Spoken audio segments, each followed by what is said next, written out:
Good evening, everyone. So I decided to do my informed consent compare and contrast using an informed consent form from Reflection Therapy, which is based out of the state of Alabama under the leadership of a marriage and family therapist, Mr. Robert W.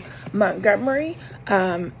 At the beginning of his informed consent form, he provides us with information, which is a description of his practice, provides us with his educational background, as well as his professional expertise, different licensures that he currently holds, and specific individuals that his practice is geared toward providing services and supports through counseling.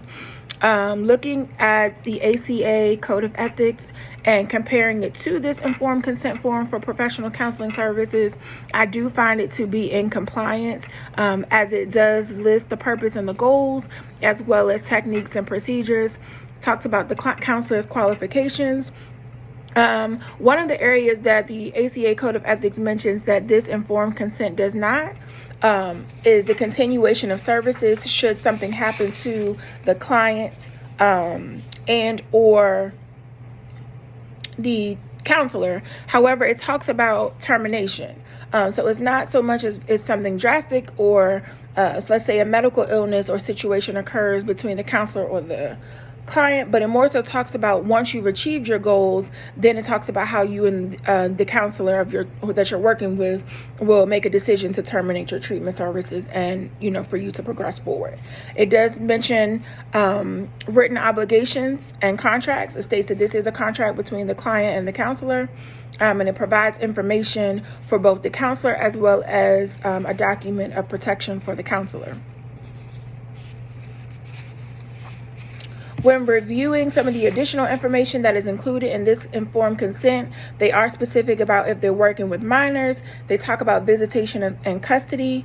One that I found to be really interesting that is not listed specifically in the Code of Ethics talks about no secrets policy when dealing with couples and families.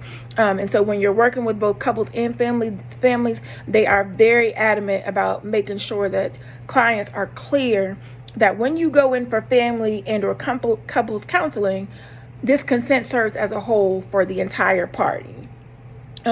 Because everyone is up on technology, it does talk about texting, email, and phone communications and how those are communicated. However, counseling is not included in those forms of communication.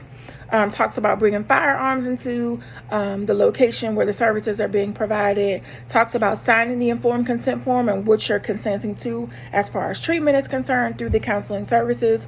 Also talks about your financial responsibility, that you do agree to pay the fees and the payments that are listed and agreed upon in this contract. And it also talks about what the overall contract is and what you're agreeing to. Of course, it talks about confidentiality, making phone calls if for some reason you miss appointments. And it also, on the first page, which I found to be very helpful to clients, is it lists what your rights are as a client. So it's basically saying that, yes, this document does provide a contract between both the client and the counselor, but let me list first what your rights are as a client and what you can expect from your counselors within the Reflection Therapy. Comparing it to the Maryland Code of Ethics, which is 10.58.03.05, where it starts on the Maryland Board of Regulations as it pertains to counseling regulations and guidelines. 0.09 through 0.11 talks about sexual and physical activity.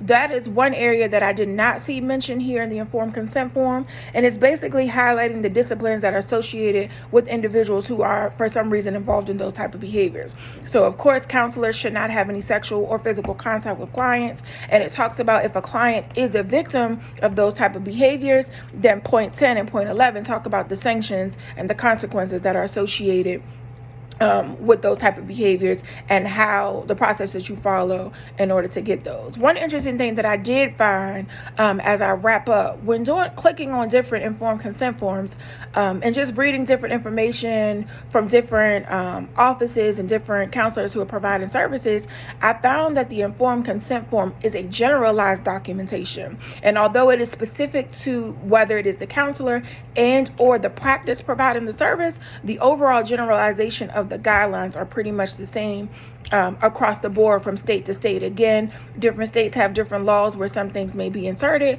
but for the most, it's generally pretty much the same. And so I found that to be very interesting as a form of comparison.